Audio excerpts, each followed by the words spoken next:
Hey foodie friends, welcome back to my channel foodie Nahid. मैं हूं नाहिद और आज मैं आप लोगों के लिए लेकर आ गई हूं दिल्ली की कुछ खास फेमस स्ट्रीट फूड रेसिपीज़ जो आपको दिल्ली में सभी तरफ नज़र आएंगी। ये सारी रेसिपीज़ आप लोगों को बहुत पसंद आने वाली है क्योंकि ये होती ही इतनी मज़ेदार है। तो चलिए स्टार्ट करते हैं राम लड्डू से।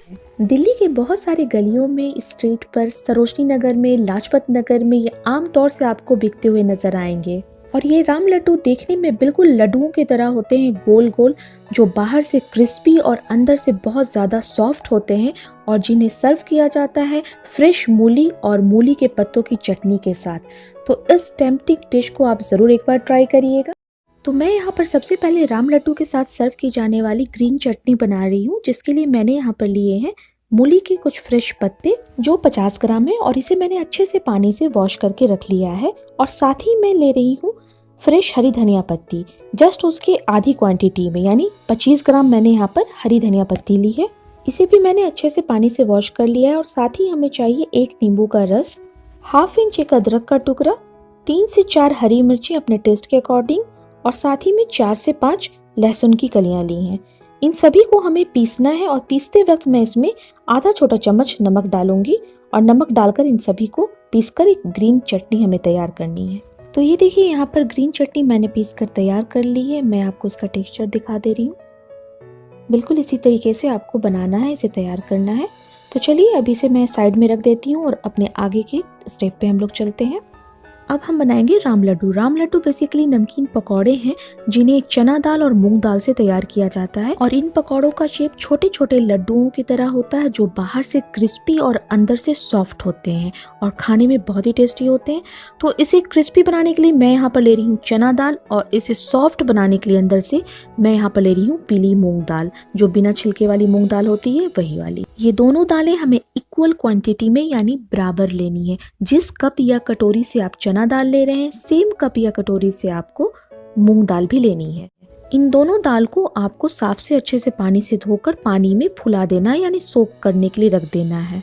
मूंग दाल तो पानी में 1 से 2 घंटे में बहुत जल्दी ही फूल जाती है, पर चना दाल को थोड़ा टाइम लगता है। चना दाल को फूलने में कम से कम 4 घंटे तो लगते हैं। जब दोनों दाल अच्छे से फूल जाए तो आप इन्हें पीस कर फाइन पेस्ट तैयार कर लीजिएगा। हाँ, पीसते वक्त इसमें ज़्यादा पानी आपको नहीं मिलानी है, बस कम ही क्वांटिटी में पानी मिलाकर इसको पीसना है। तो यहाँ पर दोनों दाल को फुलाकर मैं पीस ली हूँ। अब बारी आती है इन्हें फेंटने की। जितना इन्हें हम फेंटेंगे उतना अच्छा हमारे पकौड़े बनकर तैयार होंगे। तो इन्हें एक ही डायरेक्शन में आपको फेंटना है। कम से कम 3 से 4 मिनट तक आप इसे फेंटें। आप चाहे तो इसे हैंड ब्लेंडर या बीटर से भी फेंट सकते हैं। मैं इसे हाथ से ही फेंट रही हूँ और आप देखेंगे कि फेंटते फेंटते इसका कलर भी चेंज हो गया और बहुत ही फ्लफी ये हो गया है। ये देखिए, तो इस राम लड्डू का यही ट्रिक है कि आप इसे जितना फेंटेंगे आपके राम लड्डू उतने ही सॉफ्ट बनके तैयार होंगे। तो यहाँ पर मैंने अच्छे से फेंट लिया है। अब मैं इसमें 1 चम्मच जो हमने चटनी तैयार की थी वो इसमें ऐड कर रही हूँ और साथ ही मैं इसमें 1 छोटा चम्मच नमक ऐड कर रही हूँ। नमक आपको थोड़ा कम ही डालना है क्योंकि चटनी में भी हमने नमक ऑलरेडी डाल रखा है। अब इसे डालकर हमें अच्छे से मिक्स करते हुए एक बार फिर इसे फेंट लेना है। तो यहाँ पर हमारा बैटर हो गया है तैयार। अब चलते हैं इसे फ्राई करने के लिए। तो यहाँ पर मैंने एक कढ़ाई में पहले ही तेल गरम करने के लिए रख दिया था। तेल अच्छे से गर्म हो चुका, तो मैं गैस का फ्लेम लो कर दी हूँ और लो फ्लेम पर हमें बैटर में से छोटे छोटे पकौड़े डालने हैं। हमें उंगलियों से बैटर उठाना है और अंगूठे से उसे पुश कर देना है।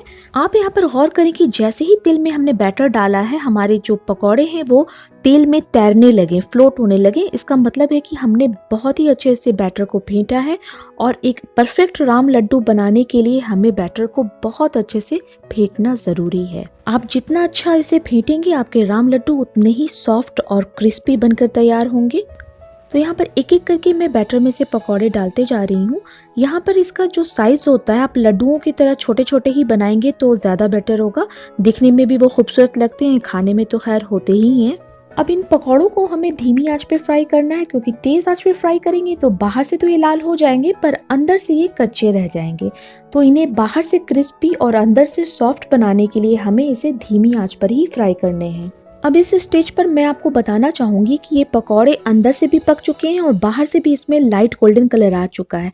तो बाहर में स्ट्रीट फूड वाले भैया लोग जो बेचते हैं तो इसी स्टेज पे इन पकौड़ों को वो निकाल के बाहर रख लेते हैं और जब कोई कस्टमर उनसे डिमांड करता है तो उसी कस्टमर के डिमांड के हिसाब से ये दोबारा जितने प्लेट उन्हें चाहिए फिर दोबारा उसे फ्राई करते हैं। बट आज हम लोग इसे घर पर बना रहे हैं तो हम लोग इसे अच्छे से सुनहरा गोल्डन कलर करके यानी क्रिस्पी बनाकर ही इसे निकालेंगे। तो यहाँ पर हमारे पकौड़े यानी राम लड्डू बहुत ही अच्छे करारे क्रिस्पी बनकर तैयार हो चुके हैं। तो अब मैं इसे निकाल ले रही हूँ। अब बचे हुए बैटर को हम लोग सेम तरीके से ही फ्राई कर लेंगे। बैटर को हमें उंगलियों से उठाना है और अंगूठे से तेल में पुश करते जाना है। सेम इसी तरीके से सारे पकौड़े हम लोग तेल में डाल लेंगे और उसे धीमी आंच पर क्रिस्पी होने तक गोल्डन फ्राई कर लेंगे। तो यहाँ पर एक एक करके जितने बचे हुए बैटर थे वो मैंने कढ़ाई में डाल दिए हैं। अब यहाँ पर आप नोटिस करिएगा कि जैसे जैसे एक साइड से सुनहरे हो रहे हैं अपने आप ये फ्लिप करते जा रहे हैं यानी पलटते जा रहे हैं। इसका मेन रीजन यही है कि हमने पकौड़े के बैटर को बहुत देर तक फेंटा, जिससे वो बिल्कुल लाइट वेट हो जाते हैं और अपने आप ही वो पलटने भी लगते हैं। तो यहाँ पे राम लड्डू अच्छे से क्रिस्पी और गोल्डन हो चुके हैं। तो हम लोग इसे एक प्लेट में निकाल लेते हैं। तो यहाँ पर सारे पकौड़ों को मैंने एक ट्रे में निकाल लिया है और यहाँ पर मैंने कुछ मिर्ची भी फ्राई की हैं। इन मिर्चों को मैंने बीच से कट कर लिया और बीच में चीरा लगा करके मैंने इसमें चाट मसाले भरे अच्छे से और उसके बाद इसी दाल वाले बैटर में अच्छे से लपेट कर फ्राई करके इसे भी निकाल लिया। तो ये मिर्च के पकौड़े भी राम लड्डू के ऊपर रख कर ही सर्व किए जाते हैं। और अब देखते हैं इन पकौड़ों को जो बाहर से क्रिस्पी और अंदर से सॉफ्ट है। तो ये देखिए इनका टेक्सचर, बाहर से ये बिल्कुल क्रिस्पी और अंदर से सॉफ्ट है। ये देखिए कितने स्पॉन्जी बन के तैयार हुए आप देख सकते हैं। और साथ ही बाहर से देखिए इसका टेक्सचर कितने करारे क्रिस्पी लग रहे हैं। तो चलिए अब राम लड्डू को स्ट्रीट स्टाइल में सजाते हैं। तो यहाँ पर एक प्लेट में मैंने सारे पकौड़ों को रख लिए हैं। अब इस पे मैं ग्रेटेड मूली डाल रही हूँ, यानी मैंने मूली को कद्दूकश कर लिया था, उसे मैं इन पकौड़ों के ऊपर डाल रही हूँ। ये देखिए बिल्कुल इस तरीके से सारे मूली को हमें पकौड़ों के ऊपर ही डालने हैं। ग्रेट की हुई मूली पे मैंने कुछ हरी धनिया पत्ती भी काट कर मिला दी थी, उन्हें भी इनके ऊपर ही हमें सजाना है। और सबसे ऊपर में हमने जो फ्रेश हरी धनिया पत्ती और मूली के पत्तों की चटनी तैयार की थी उसे डालना है। बिल्कुल इसी तरीके से चारों तरफ हमें अच्छे से इसे स्प्रेड कर देना है। और सबसे ऊपर जाएगा हमारा मिर्ची वड़ा कह लें या फिर मिर्ची के पकौड़े। इनके ऊपर भी हमें ग्रेटेड मूली डाल करके इसके ऊपर चटनी डाल देनी है। तो ये देखिए हमारा सजा धजा राम लड्डू बनकर तैयार हो चुका है, जो खाने में बहुत ही टेस्टी है। इसे आप सब जरूर ट्राई करिएगा, चाहे आप दिल्ली में रह रहे हो चाहे दिल्ली से बाहर रह रहे हो। इस स्ट्रीट फूड रेसिपी का तो मजा एक बार लेना बनता है। और इसे खाना कैसे है वो भी मैं दिखा दे रही हूँ आपको। एक राम लड्डू यानी एक पकौड़ा बिल्कुल मूली और चटनी के साथ ही उठाना है और इसे सीधे मुंह में डालना है और खाइए और मजे लीजिए।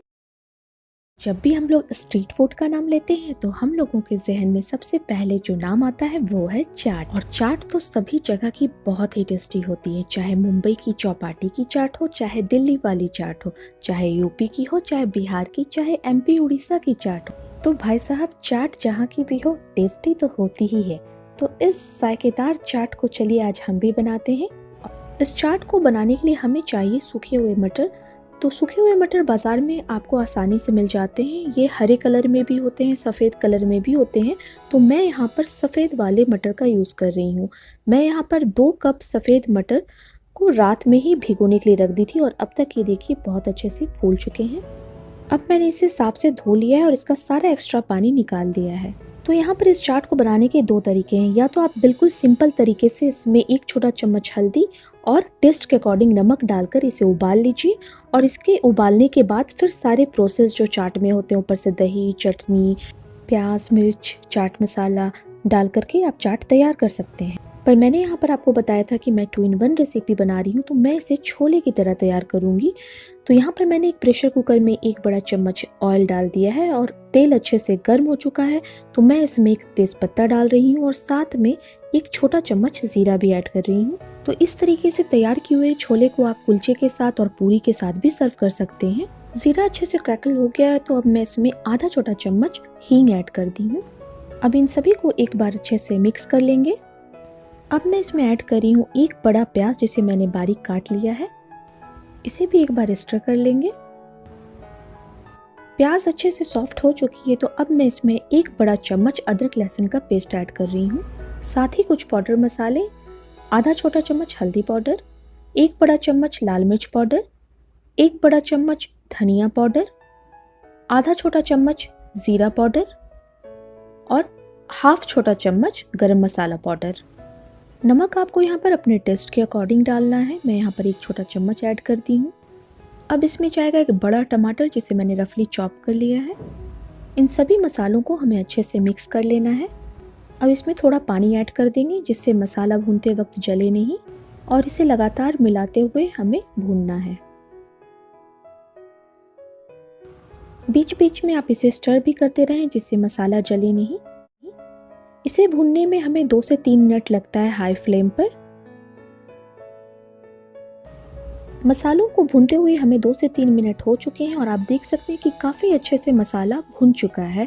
ये देखिए टमाटर भी बहुत अच्छे से सॉफ्ट हो चुके हैं। अब इसी टाइम मैं इसमें सोक किए हुए मटर डाल रही हूँ। अब मटर और मसालों को अच्छे से मिक्स करते हुए हमें एक बार भून लेना है। मटर और मसाले अच्छे से भून चुके हैं तो अब मैं इसमें ऐड कर रही हूँ 1 बड़ा कप पानी। पानी हमें इतना लगभग डालना है कि ये मटर से थोड़ा ऊपर तक रहे। बहुत ज़्यादा पानी इसमें हम लोग ऐड नहीं करेंगे। अब इसे एक बार अच्छे से चलाने के बाद हम लोग कुकर का ढक्कन लगा देंगे और इसे तेज़ आंच पर 1 सीटी आने तक पकाएंगे। फिर गैस का फ्लेम लो कर देंगे और 10 मिनट तक इसे लो फ्लेम पर ही हमें पकाना है।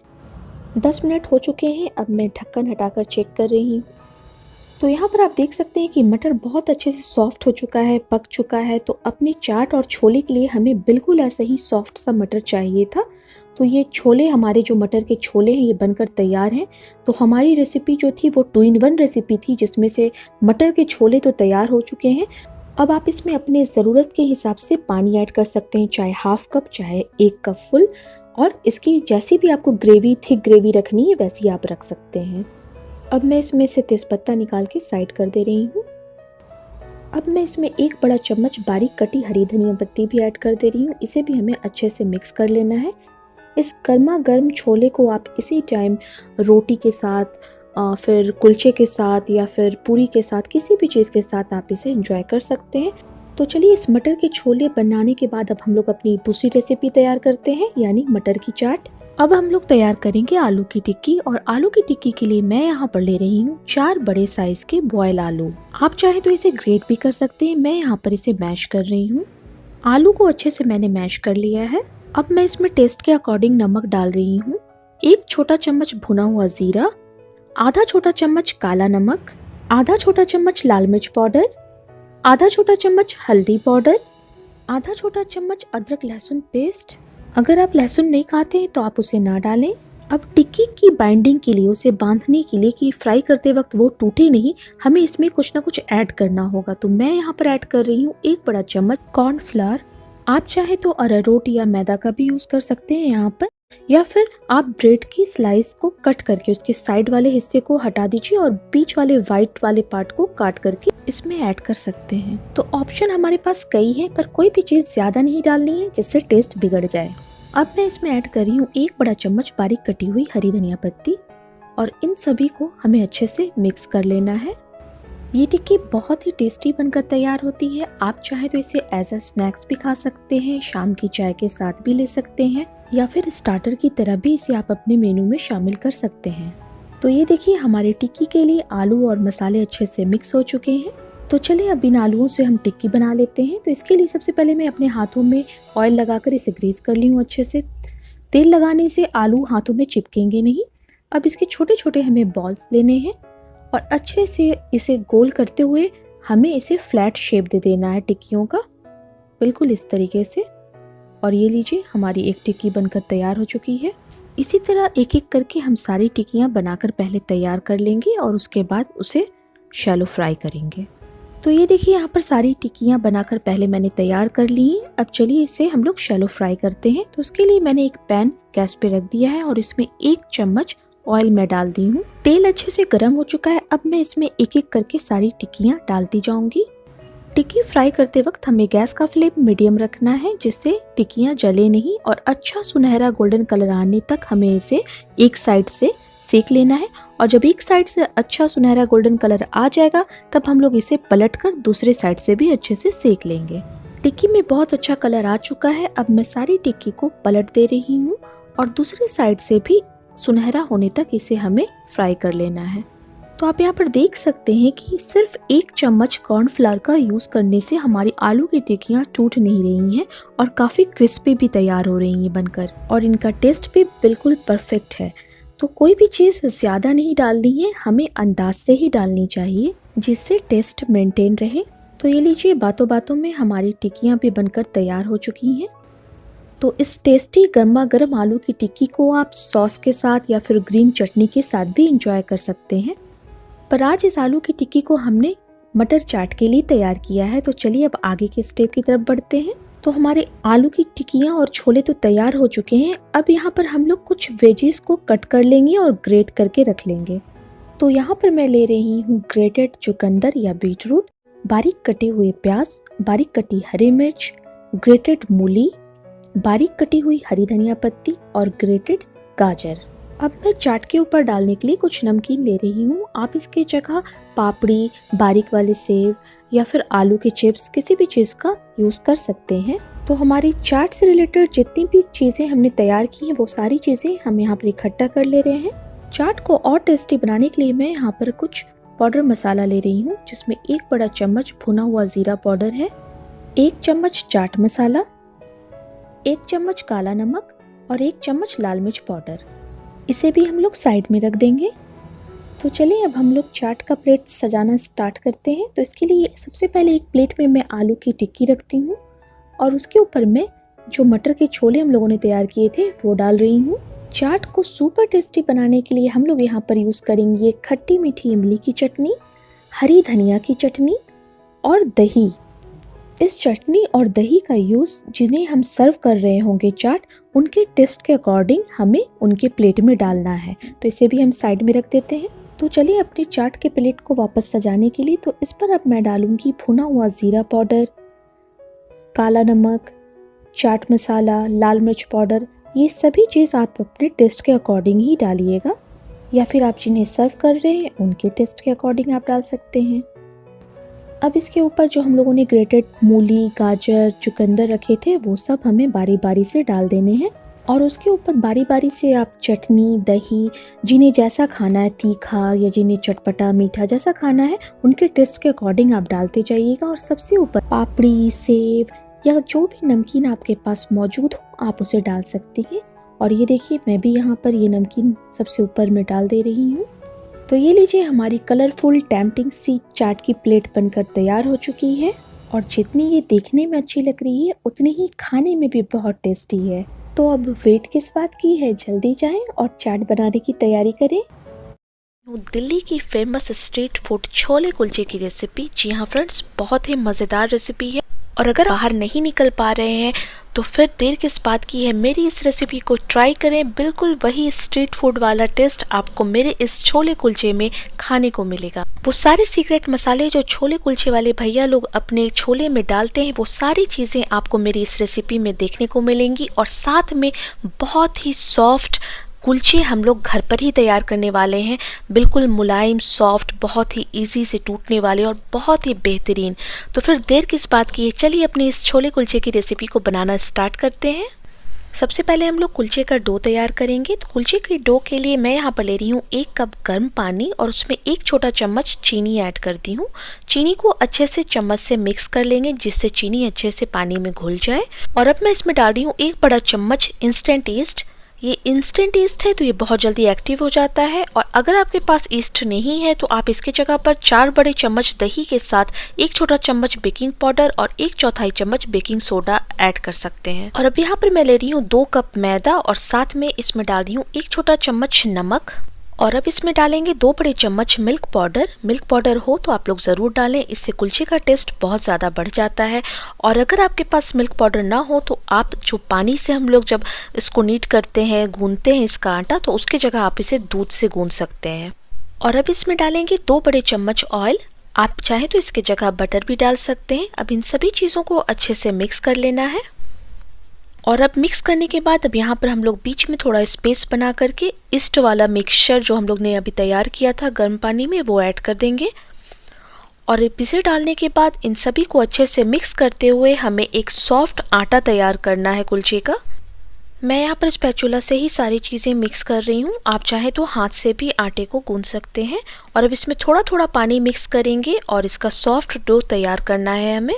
आजकल कुलचे बहुत तरीके से बनाए जाने लगे हैं, तो मैं यहाँ पर ईस्ट के साथ तैयार कर रही हूँ अभी। और अगर आपके पास ईस्ट नहीं है तो आप 4 बड़े चम्मच दही के साथ 1 छोटा चम्मच बेकिंग पाउडर और 1/4 छोटा चम्मच बेकिंग सोडा डालकर भी इस आटे को तैयार कर सकते हैं। तो ये लीजिए, यहाँ पर हमारा आटा तैयार हो चुका है और मैं ऊपर से इसमें थोड़े से ऑयल लगा दे रही हूँ। तो यहाँ पर मैं ऑयल को अच्छी तरीके से चारों तरफ अच्छे से आटा के ऊपर लगा दे रही हूँ। और अब इसे ढककर हमें कम से कम 1 घंटे के लिए फर्मेंट होने के लिए रख देना है। जब तक कुलचे का आटा फर्मेंट होता है हम लोग छोले की तैयारी कर लेते हैं। तो यहाँ पर छोले को चटपटा बनाने के लिए हमें इमली का पानी तैयार करना है। तो मैं यहाँ पर एक बाउल में इमली ले ली हूँ और इसमें मैंने अभी डाल दिया है गर्म पानी 1 कप। इससे क्या होगा कि इमली बहुत जल्दी फूल जाएगी और उसके बाद फूलने के बाद हम इसे अच्छे से मैश करके इसका सारा पल्प जो रहेगा उसे छान करके इसका पानी तैयार कर लेंगे। तो इसे भी फूलने के लिए 15 मिनट ढक कर रख देते हैं। और यहाँ पर एक प्रेशर कुकर में मैंने 2 कप फूले हुए मटर डाल दिए हैं। ये सूखे हुए मटर हैं जिसे मटरा या बटाना भी कहा जाता है। इसे मैंने रात में अच्छे से वॉश करके पानी में भिगो कर रख दिए थे और अभी मैं इसे अच्छे से फूलने के बाद अच्छे से साफ़ कर ली हूँ, फिर से वॉश कर ली हूँ और अब मैं इसे कुकर में डाल दी हूँ। इसमें मैं डाल दे रही हूँ 1 छोटा चम्मच नमक और साथ में आधा छोटा चम्मच हल्दी पाउडर। और अब इसमें जाएगा थोड़ा पानी। पानी बहुत ज़्यादा नहीं डालना है, बस मटर से थोड़ा सा 1 इंच ऊपर तक ही हमें डालना है। अब इसका ढक्कन लगाकर हाई फ्लेम पर हमें 3 से 4 सीटी लगानी है और फिर इसे स्लो फ्लेम पर हम 10 मिनट तक पकाएंगे। तो यहाँ पर 10 मिनट अच्छे से स्लो फ्लेम पर पकने के बाद कुकर का सारा स्टीम जब निकल गया तो मैंने ढक्कन अब इसका खोल दिया और अब आप देख सकते हैं कि मटर बहुत अच्छे से पक गए हैं, बहुत अच्छे से गल चुके हैं। तो आप चाहे तो इसे मैशर से अच्छे से मैश कर सकते हैं या फिर इसी करछुल से या जिस तरीके से मैं करछी से मैश कर रही हूँ आप हल्का हल्का मैश कर दें। यहाँ पर मैश करने की वजह यह होती है कि इसमें एक अच्छी सी थिकनेस आ जाती है मटर में और ग्रेवी जैसा हमारा तैयार हो जाता है। बहुत लोग इस जगह पे 2-3 बॉयल आलू डाल देते हैं, पर अगर आप इस तरीके से मैश कर देंगे तो आपको आलू डालने की ज़रूरत नहीं पड़ेगी।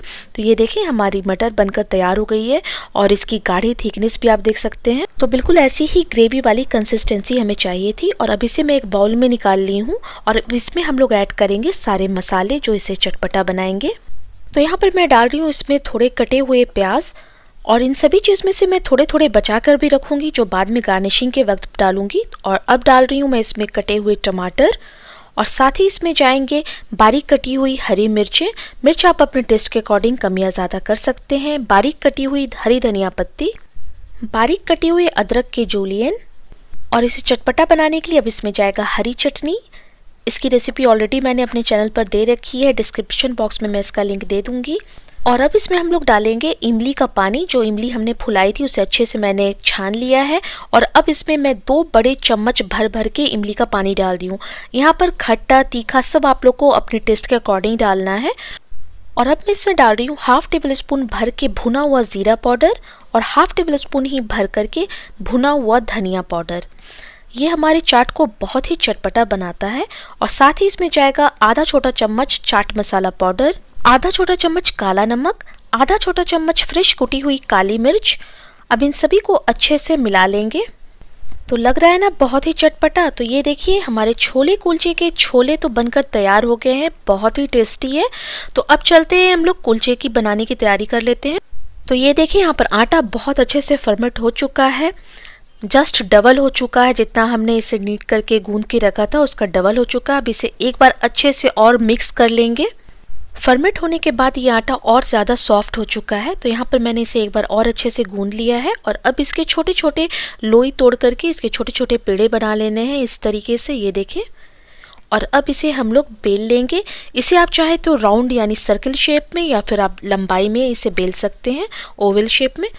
तो यहाँ पर शेप आपके चॉइस के ऊपर है, आपको किस तरीके से इसे बनाना है, राउंड या ओवल में। और यहाँ पर मैं इसे इस तरीके से बेल ले रही हूँ और इस पर आप हल्का हल्का मैदा का डस्ट डाल करके आप इसे बेलें जिससे ये चिपकेगा नहीं। इसे बहुत ज़्यादा पतला हमें नहीं बेलना है, मैं आपको इसकी थिकनेस दिखा दे रही हूँ। बिल्कुल इसी तरीके से हमें बेलना है। आप चाहे तो कुलचा बिना कुछ लगाए हुए प्लेन भी रख सकते हैं या फिर इस तरीके से मंगरेला यानी कलौंजी इस पर डाल दें या फिर कसूरी मेथी या धनिया पत्ती भी इस पर लगा सकते हैं। तो मैं यहाँ पर मंगरेला और साथ में धनिया पत्ती इसमें लगा रही हूँ। इन दोनों चीज़ों को कुलचे के ऊपर डालने के बाद फिर से हमें बेलन से इसे हल्का सा बेल लेना है, जिससे ये दोनों चीज़ें कुलचे के ऊपर अच्छे से चिपक जाएं। और अब इसके बैक साइड पे पीछे में हम इस पर हल्का सा पानी लगा देंगे, जिससे हम जब इसे गर्म तवे पे डालें तो ये चिपक जाए तवे में। तो दूसरी साइड गैस ऑन करके मैंने तवा पहले ही गर्म होने के लिए रख दिया था, और अब इसके ऊपर हम कुलचे को धीरे से पानी वाले साइड से डाल देंगे। और अब यहाँ पर कुलचे को तवे के ऊपर डाल देने के बाद हमें इस तवा पर साइड में थोड़े थोड़े पानी के छींटे डाल देने हैं, जिससे क्या होगा कि इसमें एक स्टीम बनेगी, क्योंकि हमें यहाँ पर कुलचे को ढक के पकाना है। ढक के पकाने की वजह से और पानी की वजह से स्टीम जनरेट होगी, जिससे हमारा कुलचा सॉफ्ट बनकर तैयार होगा। तो 1 से 1.5 मिनट तक एक साइड हम रखेंगे, और देखिए कुलचा हमारा अच्छे से फूलने लगा है। तो बस अब इसी टाइम हम इसे पलट देंगे दूसरे साइड। तो ये देखिए कितना अच्छा कलर आ गया है कुलचे पे, और कितने अच्छे से सेक चुका है। तो अब दूसरे साइड से भी हमें बिल्कुल इसी तरीके से सेकना है। थोड़ी सी पानी की छींटे मैं तवे पे डाल दे रही हूँ, और अब इसे ढक करके बिल्कुल लो टू मीडियम हीट पर हमें दूसरे साइड से भी सेक लेना है। तो ये देखिए 1.5 मिनट के बाद मैं इसे पलट के दिखा रही हूँ आपको, कितना अच्छे से सेक चुका है हमारा कुलचा। और अब इसे अभी निकाल लेंगे, और जब सर्व करना होगा तो हम फिर से इसे बटर के साथ सेकेंगे। तो अब इस तरीके से जब हमें सर्व करना है तो हम तवे पे बटर डाल देंगे, और साथ ही में इस पर हम थोड़े से धनिया पत्ती भी डाल देंगे। अगर आप थोड़े से मसाला चाहें तो यहाँ पर लाल मिर्च मसाला पाउडर वगैरह भी डाल सकते हैं। तो मैं यहाँ पर सिर्फ धनिया पत्ती के साथ ही इसे सेक रही हूँ। तो यहाँ पर बटर और धनिया पत्ती के साथ इसे जो भी हमने कुलचे तैयार किए थे उन सभी को आप इस तरीके से सेक लें बटर के साथ, और फिर आप इसे छोले के साथ गर्मा गर्म सर्व करें। तो लग रहा है ना बहुत ही टेस्टी, और बहुत ही टेस्टी और बहुत ही सॉफ्ट कुलचा हमारा बनकर तैयार हुआ है। तो ये लीजिए हमारे छोले कुलचे और साथ में हरी मिर्च का अचार, बहुत ही टेस्टी है, इसे ज़रूर ट्राई करिएगा। आज मैं बना रही हूँ राजमा चावल। ये राजमा चावल बहुत ही टेस्टी बनकर तैयार होता है, और इसे बिगिनर्स बैचलर्स सभी बना सकते हैं। बहुत ही इजी स्टेप बाय स्टेप मैं आपको बताती जाऊँगी, और इसमें जो भी चीज़ें जाती हैं वो आपको बहुत ही आसानी से आपके घर पर ही मिल जाएंगी। इसमें हम किसी भी तरह का बाज़ार वाला या मार्केट वाला मसाला नहीं यूज़ करेंगे, जो हम लोग राजमा मसाला वगैरह यूज़ करते हैं। यहाँ पर हम लोग घर के सिंपल इंग्रेडिएंट्स से ये राजमा चावल बनाकर तैयार करेंगे। और इस राजमा को मैं आज सर्व करने वाली हूँ ज़ीरा राइस के साथ, और इस ज़ीरा राइस की रेसिपी भी बहुत ही सिंपल है, इसलिए मैंने कहा इसे बिगिनर्स और बैचलर्स सभी बना सकते हैं। तो फिर देर किस बात की, जल्दी से चलते हैं और स्टार्ट करते हैं राजमा चावल बनाना। ज़ीरा राइस बनाने के लिए मैं यहाँ पर ले रही हूँ 250 ग्राम्स बासमती चावल। इस बासमती चावल को हमें 3 से 4 बार साफ़ पानी से धो लेना है, और धोने के बाद हम इसे आधे घंटे के लिए पानी में भिगो के रख देंगे। इस तरीके से सोक करने से हमारा चावल बनने में भी कम टाइम लगता है, और प्लस हमारा चावल बहुत ही खिला खिला बनकर तैयार होता है। तो यहाँ पर मैंने इसे अच्छे से वॉश कर लिया, और अब मैं इसे ढककर 30 मिनट के लिए रख दे रही हूँ। राजमा बनाने के लिए मैं यहाँ पर ले रही हूँ 1 कप राजमा। इसे मैंने ओवरनाइट पानी में भिगो के रखा था, और काफ़ी अच्छे से ये फूल चुका है। तो इसे मैं 2 से 3 बार अच्छे से वॉश कर ली हूँ, और अब इसमें मैं 4 कप पानी डाल दी हूँ। और अब इसमें साथ में हमें ऐड करना है 2 तेज़पत्ता, 1 दालचीनी का टुकड़ा, 1 बड़ी इलायची, और साथ में मैं इसमें डालूंगी 1 छोटा चम्मच नमक। इन सभी को अच्छे से मिक्स करने के बाद हम कुकर का ढक्कन लगाकर कुकर में 5 से 6 सीटी लगा देंगे, और 5 से 6 सीटी लगा देने के बाद फिर हम उसे खोलकर चेक करेंगे कि राजमा हमारा पका है कि नहीं। अगर आपका राजमा अच्छे से पक चुका गल चुका होगा तो ठीक है, अगर नहीं पका होगा तो आप उसमें 2 से 3 सीटी और लगा दीजिएगा। कई बार ऐसा होता है पुराना राजमा होने की वजह से जल्दी नहीं पक पाता, तो इसलिए आप 2 से 3 सीटी एक्स्ट्रा लगा सकते हैं। जब तक राजमा बॉयल हो रहा है हम लोग मसाले की तैयारी कर लेते हैं। तो यहाँ पर राजमा के मसाले के लिए मैं ले रही हूँ 2 मीडियम साइज़ के प्याज, और साथ में 2 मीडियम साइज़ का टमाटर ले रही हूँ। और यहाँ पर मैं ले रही हूँ 11 से 12 लहसुन की कलियाँ, 2 इंच के टुकड़े अदरक के ले रही हूँ, और साथ में 4 हरी मिर्च यहाँ पर आप अपनी टेस्ट के अकॉर्डिंग कम या ज़्यादा कर सकते हैं। टमाटर और प्याज को आप चाहें तो ग्रेट करके भी डाल सकते हैं, और अदरक लहसुन को मैं क्रश करके डालने वाली हूँ। तो अभी इसमें मैं डाल के साइड रख रही हूँ। पहले मैं हरी मिर्च में इस तरीके से कट्स लगा ले रही हूँ बीच में। इस तरीके से बीच में चीरा लगाने से जब हरी मिर्च किसी भी ग्रेवी में हम लोग डालते हैं तो उसका जो टेस्ट और इन्हेंस होकर आता है। तो यहाँ पर मैंने कट्स लगा लिए हैं हरी मिर्च में, और यहाँ पर अदरक लहसुन को मैं कूट ले रही हूँ। इस तरीके से क्रश करके आप जब डालिएगा ना तो राजमा का जो मसाला जो तैयार होता है उसमें और ज़्यादा टेस्ट उभर कर आता है। तो यहाँ पर मैंने अच्छे से इसे क्रश कर लिया है, ये देखिए। तो मैंने कहा था ना, इसे बिगिनर्स और बैचलर्स दोनों बना सकते हैं, क्योंकि इसमें कोई मिक्सी वगैरह का मैं झंझट नहीं कर रही हूँ। सीधे हम लोग सब चीज़ क्रश करके या कूट करके डालेंगे। तो ये देखिए मैंने यहाँ पे इसे कूट लिया है अच्छे से। आप चाहें तो, आपके पास ये नहीं है तो ग्लास में बेलन के हेल्प से भी आप कूट सकते हैं।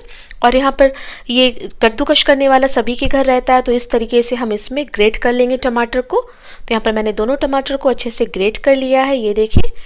और आप चाहें तो इसी टाइम इसमें प्याज को भी ग्रेट करके डाल सकते हैं इस तरीके से, पर मैं यहाँ पर स्लाइस में कट करके डाल रही हूँ। तो मैं यहाँ पर सिंपल, बहुत ज़्यादा हमें पतला नहीं, बारीक नहीं करना है, सिंपल स्लाइस हम कट करके डालेंगे। तो ये देखिए इस तरीके से मैंने स्लाइस कट कर लिए हैं। और अब चलते हैं अपने राजमा को चेक कर लेते हैं कि राजमा अच्छे से बॉयल हुआ है कि नहीं। तो यहाँ पर देखिए स्टीम सारी कुकर की निकल चुकी है और अब इसे ओपन करके हम चेक कर लेते हैं। तो यहाँ पर एक बार स्टर कर लेंगे इसे। और ये देखिए यहाँ पर जितने साबुत मसाले हमने डाले थे ना, उसे हम निकाल लेंगे। और यहाँ पर एक राजमा उठाकर इस तरीके से चेक करिए, तो ये राजमा बहुत ही ईजिली, आसानी से चूर हो गया, टूट गया, यानी बहुत अच्छे से पक चुका है राजमा। और इसमें जितने भी साबुत मसाले थे उन्हें बाहर निकाल देंगे। और अब इन सारे राजमा को हम एक बाउल में ट्रांसफ़र कर लेंगे, क्योंकि बाकी के जो मसाले हम तैयार करने वाले हैं वो इसी कुकर में तैयार करेंगे। तो इससे क्या होगा ना कि हमारे 2 बर्तन भी गंदे नहीं होंगे, एक ही पॉट में हमारा सब कुछ तैयार हो जाएगा। तो यहाँ पर इसमें से सारे राजमा मैंने एक बाउल में निकाल लिए हैं और अब इसे अच्छे से गर्म कर लेंगे। और कुकर अच्छे से गर्म हो चुका है, तो मैं इसमें 1 बड़ा चम्मच घी डाल दे रही हूँ। अगर आपके पास घी नहीं है तो आप सिंपल जो भी ऑयल यूज़ करते हैं खाना बनाने के लिए वो डाल दें, पर घी में अगर हो तो ज़रूर डालें, इससे बहुत अच्छा फ्लेवर आता है। साथ में 1 छोटा चम्मच ज़ीरा मैं डाल दी हूँ। और अभी अच्छे से इसे स्टर कर लेंगे और चलाने के बाद आप देखें बहुत अच्छा फ्लेवर आ गया ज़ीरा का। और साथ में मैं इसमें आधा छोटा चम्मच हींग डाल रही हूँ। इन दोनों का फ्लेवर राजमा में बहुत अच्छा आता है। इन दोनों की खुशबू अच्छे से घी में आ चुकी है, तो अब इसमें हम लोग कटे हुए प्याज ऐड कर देंगे। और प्याज को हमें बहुत ज़्यादा पकाना नहीं है, यानी इसे बहुत ज़्यादा गोल्डन ब्राउन नहीं करना है। इतना हमें पकाना है इसे जो ये ट्रांसलूसेंट हो जाए और इसका जो कच्चापन है प्याज का वो निकल जाए, बस इतना ही हमें पकाना है। बहुत ही सिंपल और इजी रेसिपी है और खाने में भी बहुत ही टेस्टी बनती है। ये देखिए यहाँ पर प्याज हो गया है और अब इसमें हम लोगों ने क्रश करके जो अदरक लहसुन कूट के रखा था वो ऐड कर देना है इसी टाइम में। तो यहाँ पर मैंने अदरक लहसुन डाल दिया है और थोड़े से अदरक लहसुन इसमें लगे रह गए हैं, तो इसमें मैं थोड़ा सा पानी 1 बड़ा चम्मच ऐड करके उसे भी मिक्स करके डाल दे रही हूँ। और अब इस अदरक लहसुन को भी हमें प्याज के साथ अच्छे से 1 मिनट तक भून लेना है, जिससे अदरक लहसुन का कच्चापन निकल जाए। तो यहाँ पर ये देखिए अदरक लहसुन को भी मैं 1 मिनट तक प्याज के साथ भून ले रही हूँ। और अब साथ में इसके ऐड कर देंगे जो हमने टमाटर ग्रेट करके रखा था, उसे भी ऐड कर देना है इसी टाइम में। तो इस टमाटर को भी हम साथ में ही शामिल भून लेंगे। अच्छा, यहाँ पर जैसे जैसे मसालों की भुनाई हो रही है वैसे ही इसकी खुशबू भी निकल कर आ रही है। तो अब इसमें हम लोग कुछ पाउडर मसाले ऐड करते हैं। तो यहाँ पर आधा छोटा चम्मच हल्दी पाउडर, 1 छोटा चम्मच भर के लाल मिर्च पाउडर, 2 छोटा चम्मच भर के मैं यहाँ पर धनिया पाउडर डाल रही हूँ और साथ में आधा छोटा चम्मच नमक डाल रही हूँ, क्योंकि नमक हमने राजमा में भी डाला था। तो नमक आपको एहतियात से कम डालिएगा, अपने टेस्ट के अकॉर्डिंग डालिएगा। और अब इन सभी को हमें अच्छे से मिक्स करना है और भूनना है। अच्छा, यहाँ पर जो लोग बिगिनर्स हैं उनके लिए एक टिप्स ज़रूर बताना चाहूँगी कि आप लोग हमेशा ये कोशिश करें जब भी ग्रेवी बनाएं या मसाला बनाएं, जब हमें नमक डालना हो तो आप कोशिश करें हमेशा कम डालने की, क्योंकि एक बार ज़्यादा नमक पड़ जाता है ना तो उसे संभालना मुश्किल होता है। और अगर कम है तो बाद में उसे और डालकर ऐड कर सकते हैं हम लोग। तो अब इसी टाइम अब इसमें 4 हरी मिर्च जो हमने कट करके रखी थी वो भी ऐड कर देंगे और साथ में आधा छोटा चम्मच गरम मसाला पाउडर ऐड कर रही हूँ। अब इसे भी डालकर हम मसालों के साथ भून लेंगे। अच्छा, राजमा ना सभी के घर बनता है और सभी के घर का एक अपना अलग स्टाइल होता है। तो ज़्यादातर लोग जो बनाते हैं वो मसाला पेस्ट बना करके बनाते हैं, पर एक बार आप इस तरीके से मेरे स्टाइल में बना के ज़रूर देखिएगा, बहुत ही पसंद आने वाला है आपको ये राजमा। तो यहाँ पर देखिए मसाला अच्छे से भुन चुका है। अब इसे हम ना ढक कर धीमी आंच पर और पकने देंगे, भुनने देंगे। तो मैं इसे ढक दे रही हूँ। तो यहाँ पर 2 मिनट तक ढककर मैंने इसे भुनने दिया और अब यहाँ पर आप देखिए बहुत अच्छे से मसाला भुन चुका है और ऑयल भी ऊपर सरफेस पे आने लगा है, ये देखें। तो यहाँ पर हमारा मसाला बहुत अच्छे से तैयार हो चुका है। तो अब इसी टाइम हम इसमें राजमा जो बॉईल करके हमने रखा था वो ऐड कर देंगे। तो यहाँ पर मैं राजमा और उसके पानी के साथ जो बॉईल करने में हमने पानी यूज़ किया था ना वो भी डाल रही हूँ इसमें। इसलिए मैंने आपको कहा था नमक की क्वांटिटी आप कम ही रखिएगा, क्योंकि हमने राजमा में भी नमक डाला था। तो अब इसे अच्छे से मिक्स कर देना है हमें। तो यहाँ पर देखिए अच्छे से हमने मिक्स कर लिया है इसे। अच्छा, इस राजमा का टेस्ट और इन्हेंस करने के लिए मैं यहाँ पर कसूरी मेथी क्रश करके डाल रही हूँ। इस कसूरी मेथी को मैंने तवा पर पहले हल्का सा रोस्ट कर लिया, उसके बाद क्रश करके डाल रही हूँ। इससे बहुत अच्छा टेस्ट आता है राजमा में। और अगर आपके पास कसूरी मेथी नहीं है तो आप इसे स्किप कर दें। और अब मैं इसमें आधा कप पानी ऐड कर रही हूँ और पानी ऐड करने के बाद इसे हम अच्छे से मिक्स करेंगे और मिक्स करने के बाद इसे कुकर के ही ढक्कन से ऊपर से ढक देंगे और धीमी आंच पे 8 से 10 मिनट तक इसे पकने देंगे। क्योंकि राजमा हमारा बॉयल है तो हमें मसालों के साथ बस इसे पका लेना है। चावल को भिगोए हुए 30 मिनट हो चुके हैं, तो यहाँ पर एक बर्तन मैं गैस पर रख दी हूँ। गैस का फ्लेम मैंने लो रखा है और धीमी आंच पर मैं इसमें 1 टेबल स्पून घी ऐड कर दे रही हूँ। घी अच्छे से गर्म हो चुका है तो मैं इसमें 1 छोटा चम्मच ज़ीरा ऐड कर दी हूँ। ज़ीरा अच्छे से क्रैकल होने लगा है तो अब इसमें जो चावल हमने भिगो के रखे थे वो ऐड कर देना है। और चावल ऐड कर देने के बाद इसे हल्के हाथों से हम 1-2 बार अच्छे से मिक्स कर लेंगे। और यहाँ पर चावल को अच्छे से घी में मिक्स करते हुए भून लेंगे। और अब इसमें हम चावल का जस्ट दुगना पानी डालेंगे, यानी कि 1 कप चावल हमने लिया तो यहाँ पर हम लोग 2 कप पानी ऐड करेंगे। तो पानी डालने के बाद अब इसमें 1 छोटा चम्मच नमक ऐड कर दे रही हूँ और इसे हल्के हाथों से हम मिक्स कर लेंगे। हल्के हाथों से इसलिए मिक्स करना रहता है क्योंकि चावल हमने भिगो के रखा था तो चावल टूटे नहीं। अब इसे ढक देंगे और ढक कर इसमें एक बॉयल आने देंगे। और जैसे ही पानी में बॉयल आ जाएगा हम गैस का फ्लेम लो कर देंगे और लो फ्लेम पर ही हमें अब चावल को पकाना है। तो यहाँ पर अच्छे से एक बार आप हल्के हाथों से मिक्स कर लीजिए चावल को और इसके बाद इसे हम ढक देंगे और ढक कर हमें इसे 8 से 10 मिनट तक, जब तक कि पानी हमारा पूरा ड्राई ना हो जाए, तब तक पकाना है। तो यहाँ पर गैस का फ्लेम बिल्कुल धीमा रखना है और अब इसे कवर कर देंगे। तो यहाँ पर 10 मिनट हो चुके हैं और अब मैं इसका ढक्कन हटाकर चेक कर रही हूँ। तो आप यहाँ पर देख सकते हैं कि चावल बहुत अच्छे से ड्राई हो चुके हैं और बहुत ही खिले खिले से चावल बनकर तैयार हुए हैं। तो कई बार इस चावल की क्वालिटी पर भी डिपेंड करता है कि इसमें टाइम कितना लगेगा। तो यहाँ पर ये चावल 10 मिनट में बनकर तैयार हो चुके हैं। तो ये देखिए हमारा ज़ीरा राइस हो गया है तैयार। और अब चलते हैं हम लोग इसे सर्व करते हैं राजमा के साथ। राजमा को पकते हुए भी 10 मिनट हो चुके हैं और 10 मिनट तक ये धीमी आंच पे पक रहा था। तो यहाँ पर आप देख सकते हैं कि राजमा बहुत अच्छे से हो गया है तैयार और बहुत ही अच्छी खुशबू इस राजमा से आ रही है। तो एक बार ज़रूर आप लोग इसे ट्राई करिएगा। तो यहाँ पर बहुत अच्छे से मिक्स मैंने कर दिया है राजमा को और यहाँ पर गैस का फ्लेम ऑफ कर दी हूँ। और अब मैं इसमें बारीक कटे हुए अदरक के जूलियन और बारीक कटी हुई हरी धनिया पत्ती ऐड कर रही हूँ। और इसे डालने के बाद इसे अच्छे से हमें मिक्स कर लेना है।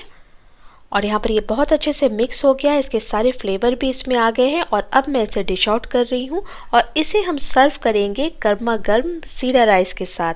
तो इन दोनों का जो कॉम्बिनेशन होता है ना, बहुत ही गज़ब का कॉम्बिनेशन होता है। वैसे आप इस राजमा को स्टीम्ड राइस यानी बॉयल चावल के साथ या फिर रोटी चपाती के साथ भी खा सकते हैं, पर ज़ीरा राइस के साथ बहुत ही ज़्यादा टेस्टी लगता है। तो जैसी मर्ज़ी आप इसे एंजॉय कर सकते हैं, पर इस राजमा को ज़रूर बनाइएगा। बहुत ही कमाल का, बहुत ही टेस्टी राजमा बनकर तैयार हुआ है। और इसे एक बार बनाएंगे ना तो बार बार आप इसी स्टाइल में से बनाने वाले हैं। तो अगर आपको ये मेरी रेसिपी पसंद आती है तो वीडियो को लाइक करिएगा और अगर ज़्यादा पसंद आ गई तो दोस्तों में शेयर भी कर दीजिएगा। ऐसी टेस्टी और हेल्दी रेसिपीज़ अक्सर आपको मेरे चैनल पर देखने को मिलेंगी। और अगर आपने अभी तक मेरे चैनल को सब्सक्राइब नहीं किया है तो जल्दी से जाकर कर लें और साथ में जो बेल आइकन है उसे ज़रूर प्रेस करें, जिससे मेरे आने वाले लेटेस्ट वीडियो के नोटिफिकेशन आपको सबसे पहले मिलेंगे।